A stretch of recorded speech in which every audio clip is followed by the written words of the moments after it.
Okay, so 37 participants and the others will follow. Last time we had come up to this slide, and I still remember I have asked you to by heart all the names of the 50 Mahakashaya. So during the course of the lecture, somewhere around the attendance, we will definitely ask these Mahakashaya names and Deepika Padukone's phone number. So we start today with the next slide, that is first out of the 50 Mahakashaya, which is Jeevaniya Mahakashaya.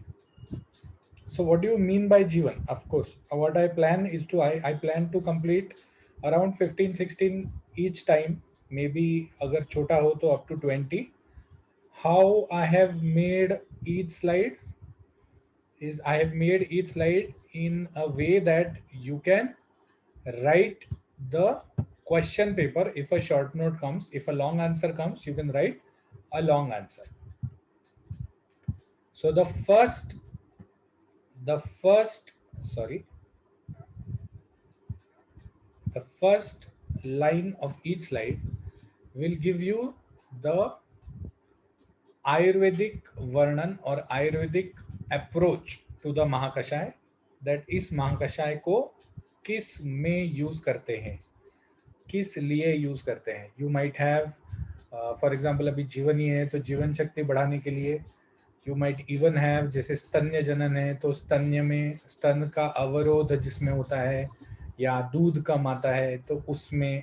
तो you may have a disease, you may have the physiological aspect of the Mahakashaya.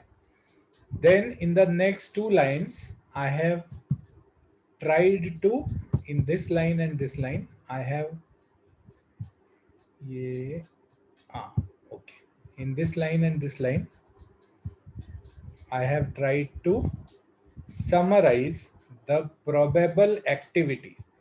Ayurveda मार कहाँ खाता है? आयुर्वेद मार यहाँ खाता है कि because Ayurveda is a traditional knowledge, nobody is ready to. अभी कोविड का वैक्सीन आया या कोविड पे इतने ड्रग्स आए, फैबी फ्लू आया, फिपिनाविर आया, रिबापारीविर आया, तो ये जो ड्रग्स हैं these are all proprietary patented drugs.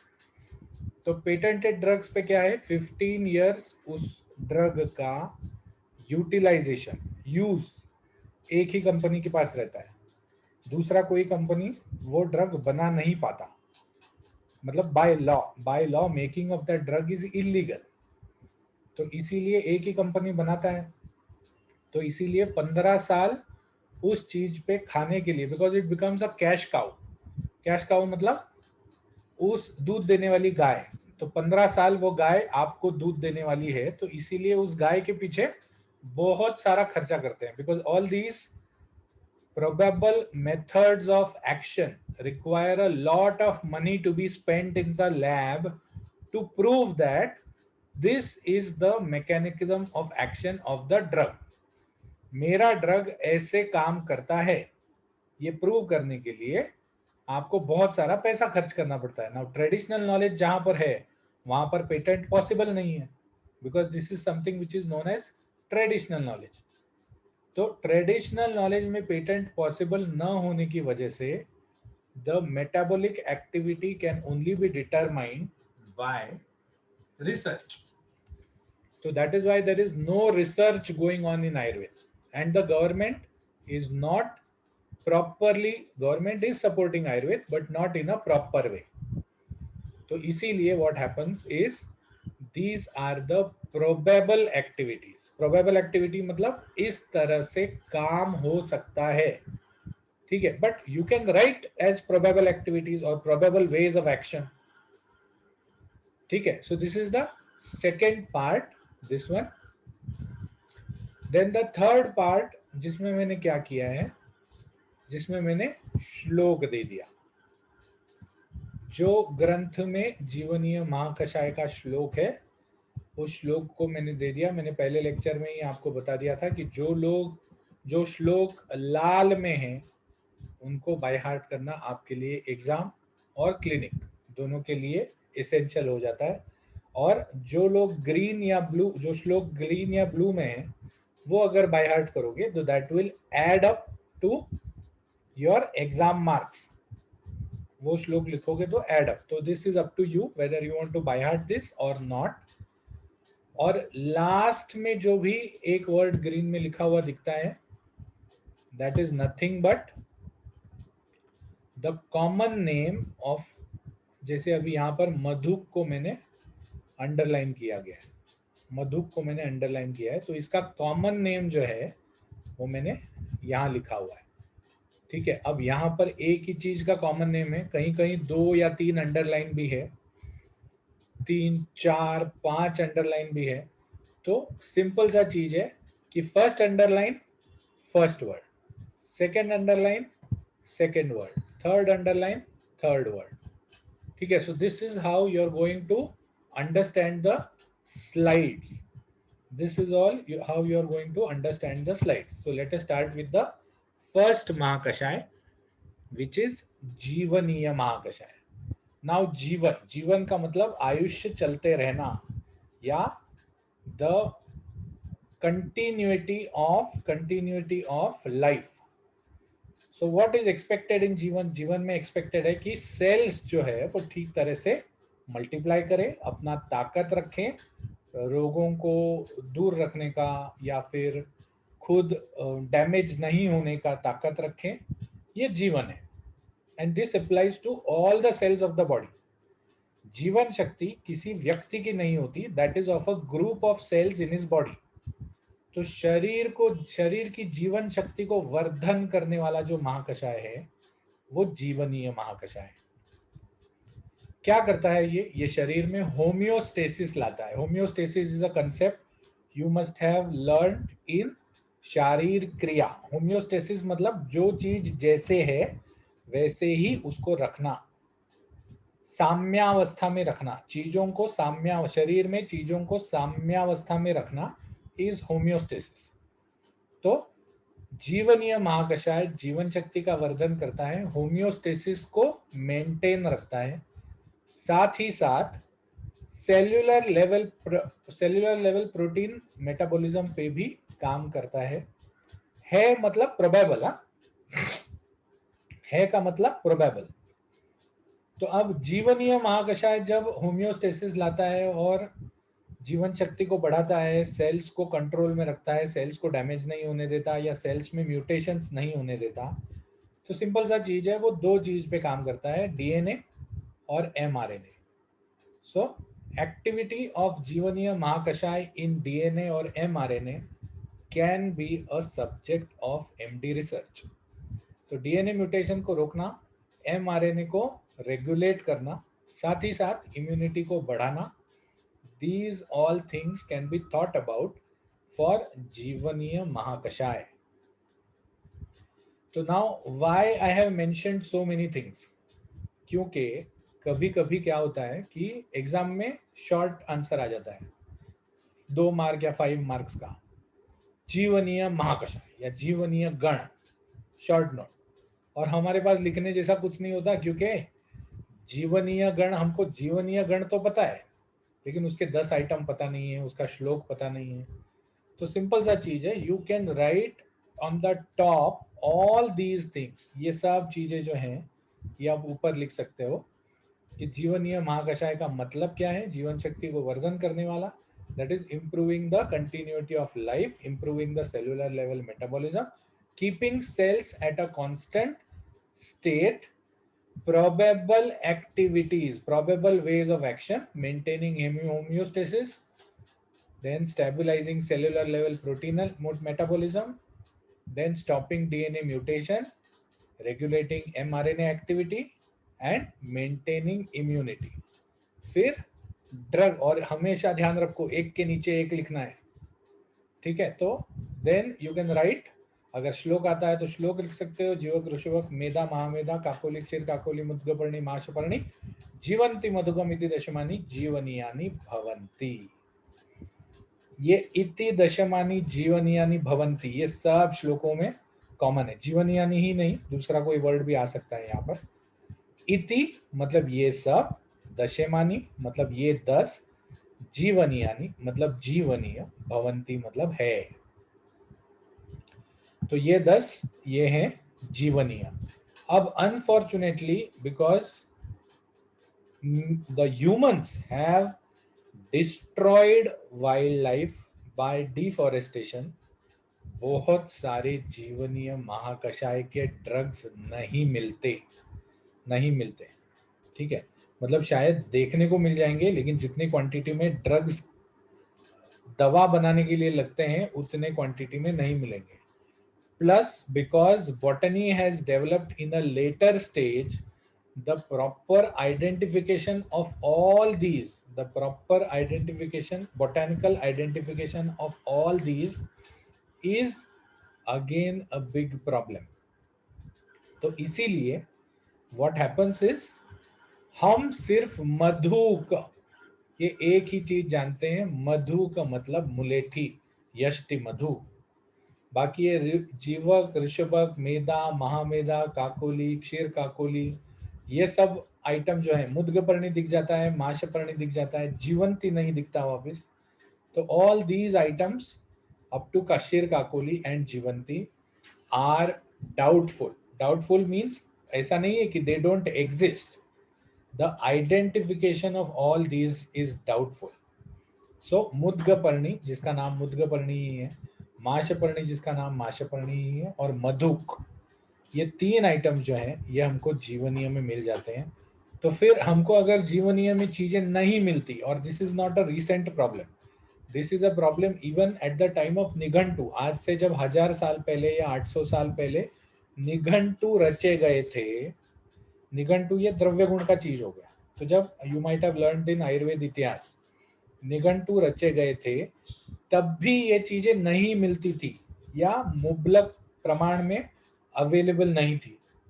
तो फिर निघंटुओं ने क्या किया, निघंटुओं ने इसके पर्यायी द्रव्य बता दिए।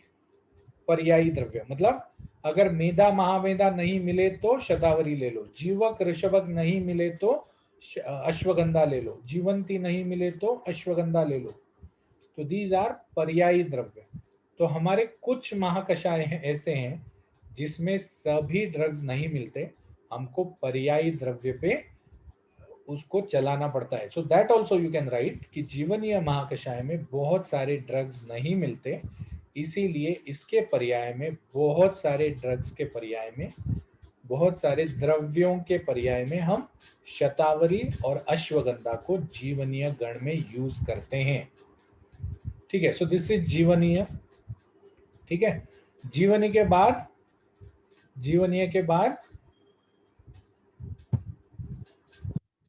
we come to बृहणीय। बृहणीय इज, याद है ना, नीय वाले 6, जीवनीय, बृहणीय, लेखनीय, उसके बाद भेदनीय, संधाननीय और दीपनीय। ठीक है, तो बृहणीय में क्या होता है, ब्रहण। अब फर्स्ट ईयर में मैंने ही पढ़ाया था आपको कि ब्रहण मतलब शरीर का आकार। उस टाइम पे हमारा डिस्कशन भी हुआ था कि संतर्पण और ब्रहण में फर्क क्या है। तो ब्रहण शरीर का आकार वर्धन करता है और संतर्पण शरीर की कार्य शक्ति को वर्धन करता है। तो बृहणीय शरीर के धातु का आकार बढ़ाने वाला। अब जब शरीर के धातुओं का आकार बढ़ेगा तो थोड़ी बहुत कार्य शक्ति भी बढ़ेगी। हमारे मसल्स का आकार बढ़ जाएगा तो हमारा वेट जो है वो उठाने का जो कैपेसिटी है, वो वेट उठाने का कैपेसिटी भी बढ़ जाएगा। हमारे रक्त का आकार बढ़ेगा तो हमारा ऑक्सीजन सैचुरेशन जो है वो भी बढ़ जाएगा। रस का आकार बढ़ेगा तो हमारा प्रीडन या न्यूट्रिशन कैरी करने का जो कैपेबिलिटी है वो भी बढ़ जाएगा। हमारे अस्थि का आकार बढ़ जाएगा तो हड्डियां मजबूत होंगी, फ्रैक्चर्स कम होंगे। तो इसीलिए बृहणीय भले उन्होंने लिखा है, लेकिन उसके कार्य का भी वर्धन इसमें एक्सपेक्टेड है। तो बृहणीय महाकषाय करता क्या है, बृहणीय महाकषाय जो है वो न्यूट्रिशन देता है धातुओं को, works at tissue level metabolism. So the probable activity of Bruhaniya Mahakashaya is that it works on a tissue level metabolism. Now if you see tissue level metabolism, it is common to the tissue. जैसे अगर हड्डियों को बढ़ाना है तो what हड्डियों को बढ़ाने के लिए क्या है? Calcium, phosphorus. ठीक है। अगर रस धातु को बढ़ाना है, रस धातु को बढ़ाने के लिए क्या है? Glucose, water. रक्त धातु को बढ़ाना है तो आयर। So these all drugs are rich in these items. These all drugs are rich in these items. और इसीलिए इनको बृहणीय महाकषाय में मतलब वर्णन किया गया है। धातुओं का बल्क फॉर्मेशन एनहांस करता है, और धातुओं के बल्क फॉर्मेशन के लिए जो भी एंजाइमेटिक एक्टिविटी लगती है उस चीज को मतलब बढ़ाता है। तो this is what I am saying is एकम शास्त्रम न अध्ययनो। Now if you see, you can increase the length of your answer by putting things from शारीर क्रिया। एक चीज आंसर का लेंथ बढ़ाने के लिए आप यहां वहां इस उस सब्जेक्ट से भी, and all this is related to the topic. कल को आपने प्रोबेबल एक्शंस लिख दिए तो this is related to the topic. This is, you are not tying the goat to the tree. आप बकरी को झाड़ को बांध के झाड़ को डिस्क्राइब नहीं कर रहे, आप बकरी को ही डिस्क्राइब कर रहे हो। सो this is how it will help you right the answer. तो बृहणीय महाकषाय के ड्रग्स क्या क्या हैं? क्षीरिणी, राजक, शवक, अश्वगंधा, काकोली, क्षीर काकोली, आट्यायनी, भद्रोनिनी, पयोस्य, अरुष्यगंधा च, भरद्वाजी, परेस्य, अरुष्यगंधा च इति दशमानि बृहणीयानि भवन्ति। ये श्लोक मुझे इसीलिए याद है क्योंकि मेरा जो एमडी का थीसिस था वो बृहणीय महाकषाय पे था। तो क्षीरिणी मतलब क्षीर विदारी, यह ड्रग मिल जाता है। राजक शवक मतलब लौकी जो हम मार्केट से लाते हैं वो। अश्वगंधा सबको पता है। काकोली, क्षीर काकोली मिलती नहीं है।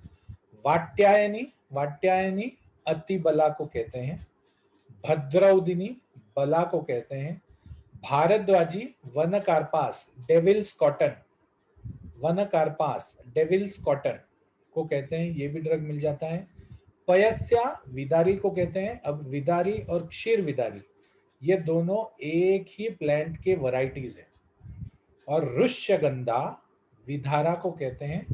विधारा मतलब वृद्ध दारुक नाम है। आज आपको ये सब वर्ड्स कठिन लगेंगे, लेकिन जैसे जैसे आप ये करोगे, द्रव्य गुण की पढ़ाई करोगे, तो ये सब चीजें आपको आपके दिमाग में बैठ जाएंगी।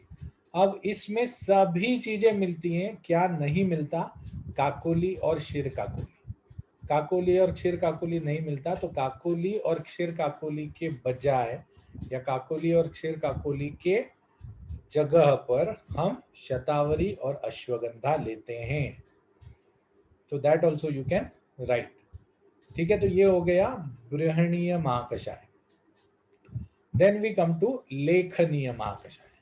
अब बृहण और लेखन ये दोनों अपोजिट है। बृहण और लेखन ये दोनों अपोजिट है। बृहण धातुओं को बढ़ाता है, वेरेज लेखन धातुओं का आकार कम करता है। बृहण धातुओं को बढ़ाता है, वेरेज लेखन धातुओं का आकार कम करता है। तो अब आप बोलोगे कि सर लेखन तो जरूरी ही नहीं है, लेखन धातुओं का आकार कम करना क्यों जरूरी है? जब धातु अपने कार्य को छोड़कर या अपने प्रमाण को छोड़कर बढ़ जाता है तो उसका लेखन करना जरूरी हो जाता है। ठीक है, जैसे किसी को पाँव में वो एचिलीस हील्स आ जाता है, जिससे पाँव रखते ही सुबह सुबह पाँव रखने से पाँव में दर्द होना चालू हो जाता है। तो एक्सरे निकालने पे डॉक्टर क्या कहता है कि सर आपकी हड्डी बढ़ गई है। तो हड्डी को कैसे कम करेंगे? लेखनीय द्रव्य से कम करेंगे। कोई मैं जैसा पुराने समय में होता था वैसे मोटा होता है, तो मोटापे को कैसे कम करेंगे? मेद का लेखन करके कम करेंगे। ठीक है, उसके बाद किसी को रक्त की वृद्धि की बीमारी होती है, जिसमें रक्त अपने प्रमाण से ज्यादा बढ़ जाता है।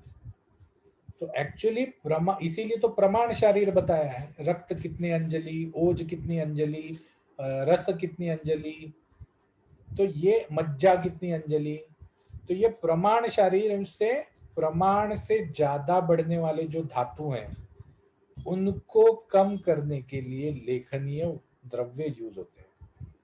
लेखनीय द्रव्य काम कैसे करते हैं? Probable modes of action, first it में stop the nutrition for that particular धातु। तो अगर न्यूट्रिशन स्टॉप करेंगे तो टिश्यू लेवल मेटाबॉलिज्म पे एक्ट होंगे, बल्क रिड्यूस होगा, और बल्क रिड्यूस करने के लिए enzymatic activity of the tissue में इंटरफियर करेंगे। अब यहां जो भी बताए हैं, मुस्ता, कुष्ठ, हरिद्रा, दारु हरिद्रा, वचा, अतिविषा, कटु रोहिणी, चित्रक, चीर बिल्व, हेमवती इति दशमानी लेखनीयानि भवन्ति। तो ये जो भी ये बताए हैं, मुस्ता मतलब नागर मोथा, उसको मुस्ता, कॉमन कॉमन नेम मुस्ता ही है द्रव्य गुण में, लेकिन अगर मुस्ता किसी को नहीं समझ में आए तो नागर मोथा समझ में आ जाता है।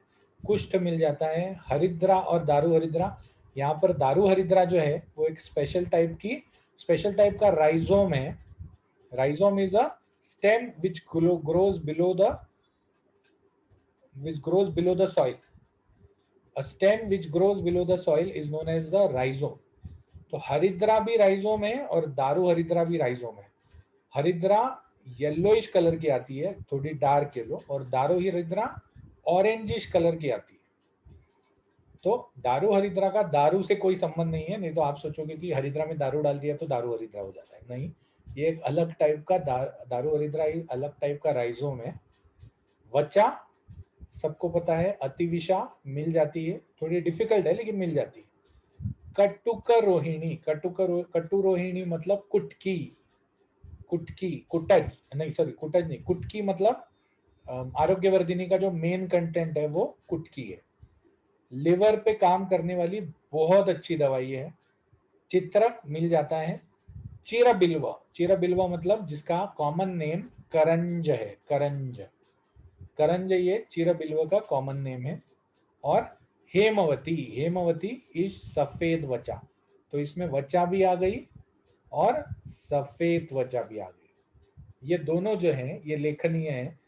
इन द्रव्यों को देखे तो लेखनीय का मेजर फोकस जो है मुस्ता, हरिद्रा, वचा, अतिविषा, हेमवती, मेजर फोकस जो है इन द्रव्यों का ये बाकी धातुओं को छोड़ के मेद धातु पर ज्यादा है ऐसा दिखता है।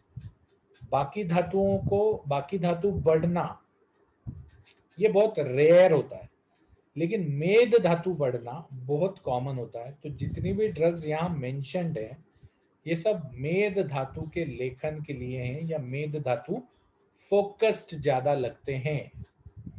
तो जीवनीय, जीवनीय के बाद बृहणीय, बृहणीय के बाद लेखनीय, लेखनीय के बाद आता है भेदनीय, घिस देंगे, तोड़ देंगे, ठीक है। तो भेदनीय का मतलब तोड़ना। अब शरीर में किस चीज को तोड़ना है? मुन्ना भाई एमबीबीएस का डायलॉग याद आता है, इस सर्किट पूरे शरीर में 306 हड्डियां हैं, कभी तोड़ने के पहले सोचा था क्या? ठीक है, तो भेदनीय में सिर्फ हड्डी नहीं तोड़ते, रादर हड्डी भेदनीय में तोड़ते ही नहीं, भेदनीय में शरीर के दोष धातु और मल के संघात को तोड़ते हैं। व्हाट इज संघात? संघात मतलब एक साथ आके रहना इस तरह से कि अलग, शरीर से अलग नहीं हो पाए। तो भेदन हम किस किस में देते हैं, या भेदन का मूल कार्य क्या है? मूल कार्य इस संघात को तोड़कर उसको शरीर से बाहर निकालना एक्सपेक्टेड है। इस संघात को तोड़कर शरीर से बाहर निकालना एक्सपेक्टेड है। तो भेदनीय हम किस में, किस किस चीज में दे सकते हैं? जब मल शरीर से बाहर ना निकले, मल शरीर से बाहर ना निकले, उसके गुठलियां हो जाए और मल शरीर से बाहर ना निकले, जिसको बोलते हैं इंपैक्टेड स्टूल्स, तो विट भेदन का काम भेदनीय महाकषाय कर सकता है। शोणित संघात भेदन। शोणित संघात भेदन मैंने इंग्लिश इसमें इसलिए नहीं लिखा क्योंकि इसमें आयुर्वेदिक ही बोलने जैसा बहुत है, प्लस अगर आपने इसके पहले वाली भी जो स्लाइड्स देखी होंगी या बाद वाली भी स्लाइड्स आप देखोगे तो बहुत टाइम मैंने आयुर्वेदिक वर्ड्स को ही इंग्लिश में ट्रांसलेट करके लिखा है। And you can also right the same in the exam, आप भी एग्जाम में सेम टू सेम ट्रांसलेट करके लिख सकते हो। सो बिकॉज आज हम पीछे रह गए, लेकिन ठीक है, वी हैव कंप्लीटेड ओनली 3। तो I believe that you all have, ये आपका अटेंडेंस का लिंक है, आप अटेंडेंस लेके आ सकते हैं। I believe that you all have by hearted 50 महाकषाय, लेकिन आने वाले लेक्चर्स में कभी भी मैं पूछ सकता हूं, तो जिन्होंने बाय हार्ट नहीं किया है बाय हार्ट कर लो, ठीक है। तो शोणित संघात भेदन मतलब क्लॉटिंग, ब्लड क्लॉट्स अगर कहीं है, सेरिब्रल इंफार्क्शन, हार्ट में होने वाले इंफार्क्ट, इसमें आप भेदनीय महाकषाय दे सकते हैं। अश्मरी भेदन, अश्मरी भेदन मतलब stone, urine stone, gall stone, ये क्या है? ये दोष धातु मलों के संघात है। तो अश्मरी को तोड़ने के लिए, why gall stone doesn't come out और why urine stone doesn't come out, क्योंकि वो बेचारा जो यूरेटर का या किडनी का जो ओपनिंग है या जो कैनाल है, उस कैनाल से इसका साइज बड़ा है, जब ये टूट जाएगा तो ऑटोमेटिकली वो उससे बाहर आ जाएगा। तो अश्मरी भेदन में भी आप भेदनीय महाकषाय दे सकते हो। आनाह भेदन, आनाह भेदन मतलब पेट में बहुत वात वायु जमा हो गया है और पेट फूल गया है, वायु नहीं निकल रहा, तो ऐसे टाइम पे भी आप दे सकते हो। गुल्म भेदन, गुल्म सेकेंड ईयर में आप सीखोगे निदान स्थान में। गुल्म यूजुअली एक्यूट एब्डोमेन वाला डिसीज है जिसमें इन्फ्लेमेशन हो जाता है जैसे, and this is classified in allopathy as different different diseases, different different diseases. तो जैसे अपेंडिसाइटिस है, तो appendicitis is a type of गुल्म। तो गुल्म भेदन करने के लिए, अपेंडिसाइटिस में क्या हो जाता है, अपेंडिक्स इन्फ्लेम्ड हो जाता है, इन्फ्लेम होने की वजह से वो जो उसका जो ओपनिंग है, जो इंटेस्टाइन में ओपनिंग है, वो ओपनिंग जो है वो ब्लॉक हो जाता है और अंदर शोथ जो है वो बढ़ते जाता है, इतना बढ़ जाता है कि एक दिन वो रप्चर हो जाता है। तो that is a type of गुल्म। गुल्म भेदन में वो जो ओपनिंग है उसको भेदन करके ब्लड जैसे ही वहां पहुंचना चालू हो जाएगा, वैसे ही वहां पर ब्लड और लिम्फ जैसे पहुंचना चालू हो जाएगा, वैसे वहां पर इंफेक्शन कम हो जाएगा। तो मेनी अ टाइम्स गुल्म भेदन में भी हम भेदनीय महाकषाय दे सकते हैं। पक्व शोथ भेदन, कोई पक्व शोथ है, कॉमनेस्ट पक्व शोथ, आपके एज में पिंपल्स, कॉमनेस्ट पक्व शोथ। पिंपल पहले आता है तो अपक्व होता है, अपक्व होता है मतलब उसमें पीले कलर का ये दिखता नहीं है, हार्ड होता है और आप फोड़ने का कोशिश करो फूटता नहीं है। फिर बीच की अवस्था में आता है, मतलब पक्व भी और अपक्व भी, जिसको वो अवस्था को ना पक्व कह सकते हैं ना अपक्व कह सकते हैं। जब आप फोड़ने की कोशिश करते हो पिंपल, तो क्या आता है, एक व्हाइट कलर का स्राव आता है उसमें से और बंद हो जाता है। और पक्व शोथ मतलब जहां पर ऑलरेडी पीला पस जमा हो गया है। तो पीला पस अगर जमा हो गया है तो ऐसे ऐसे समय में आप पक्व शोथ को भेदन करके वो पस जो है वो निकाल सकते हो। तो इसीलिए पक्व शोथ भेदन के लिए भी भेदनीय महाकषाय यूज हो सकता है। लास्ट में संधि भेदन। अब ये संधि को भेदन क्यों करना है, संधि को भेदन क्यों करना है?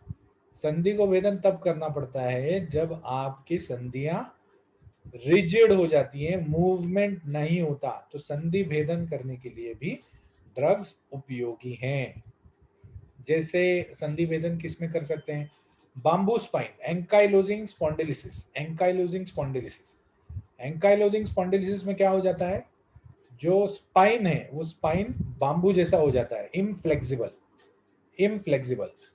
तो ऐसे टाइम में भी आप इनिशियल स्टेजेस में भेदनीय यूज कर सकते हो। एक बार बाम्बू स्पाइन हो जाता है तो उसका दूसरा कोई इलाज नहीं है, कोई भी इलाज नहीं है, नॉट इवन इन आयुर्वेद। तो भेदनीय महाकषाय में क्या क्या यूज होता है, क्या क्या ड्रग्स आते हैं? सुवहा, अर्क, उरुबुक, अग्निमुखी, चित्रा, चित्रक, चीरबिल्व, शंखिनी, शकुलादनी, स्वर्णक्षिरी इति दशमानी भेदनीयानि भवन्ति। सुवहा मतलब निशोत्तर, अर्क मतलब वो पत्ते जो हम हनुमान जी को सैटरडे को डालते हैं। मैं तो जाता नहीं मंदिर, लेकिन जो जाते होंगे, जो पत्तों का हार हनुमान जी को डालते हैं, वो अर्क है। उरुबुक, उरुबुक मतलब एरंड, कैस्टर। अग्निमुखी, अग्निमुखी है। चित्रा का मतलब जमालगोटा, चित्रा का मतलब जमालगोटा का बीज। चित्रक मतलब चित्रक है। चीर बिल्व पिछले स्लाइड में भी देखा था, चीर बिल्व का मतलब करंज। उसके बाद शंखिनी मतलब शंखिनी। शकुलादनी मतलब कुटकी, ये भी पिछले स्लाइड में नहीं, पिछले स्लाइड में दूसरा नाम था कुटकी का, कटुरोहिणी था। तो शकुलादिनी को भी कुटकी माना जाता है। और स्वर्णक्षिरी, स्वर्णक्षिरी को कांग्रेस घास बोलते हैं, कांग्रेस घास। क्योंकि ऐसा कहा जाता है कि कांग्रेस के राज में जब व्हीट इंपोर्ट हुआ था, तो ये बीज आया था। इसके पहले ये नहीं था। लेकिन पीत दुग्धा, आयुर्वेद में वर्णन है पीत दुग्धा का। तो पीत दुग्धा एकदम बंजर जमीन पे उगने वाली चीज होती है, जिसको अगर काटेंगे तो पीला येलोइश कलर का दूध निकलता है, तो इसीलिए उसको पीत दुग्धा कहते हैं। तो स्वर्णक्षिरी, स्वर्णक्षिरी का उपयोग बहुत अच्छा होता है, इवन आंखों के व्याधि में भी बहुत अच्छा होता है। जीवदया नेत्र प्रभा और अपने रामदेव बाबा जी का जो आई ड्रॉप आता है, दोनों में पीत दुग्धा उपयोगित होती है। तो हम भेदनीय पे रुक जाते हैं। हम आगे का जो है स्लाइड, विच इज संधाननीय, संधाननीय शायद लास्ट वाला है, उसके बाद नहीं, दीपनीय है। तो वी स्टॉप एट भेदनीय, और नेक्स्ट अध्याय में हम संधाननीय से आगे चलेंगे। बेसंधाननीय जो है वो भेदन का उल्टा है। भेदनीय तोड़ने का काम करता है, संधाननीय जोड़ने का काम करता है। तो भेदन में मल भेदन पे ज्यादा फोकस है। भेदनीय द्रव्य जो हैं इसमें मल भेदन करने, देखो, अर्क, स्वर्णक्षिरी, चीर बिल्व, चित्रक, उसके बाद सुहा, निशोत्तर, उरुबुक, एरंड, ये सब मल भेदन पे ज्यादा फोकस है, मोर फोकस। जैसे लेखनीय में मेद पे ज्यादा फोकस था, वैसे ही भेदनीय में मल पे ज्यादा फोकस है। बिकॉज ये सभी द्रव्य जो हैं वो ज्यादा करके विरेचक द्रव्य हैं, विरेचक द्रव्य हैं। और यही विरेचक द्रव्य आपको कल्पस्थान में आएंगे। शंखिनी, उसके बाद एरंड, निशोत्तर, जमालगोटा, ये सब आपको कल्पस्थान में आएंगे। ठीक है, so we stop here. Thank you so much for attending the lecture. Have a very nice day. अगर किसी को कोई पूछना है तो पूछ सकते हैं, हमारे पास शायद 2 मिनट बचे हैं।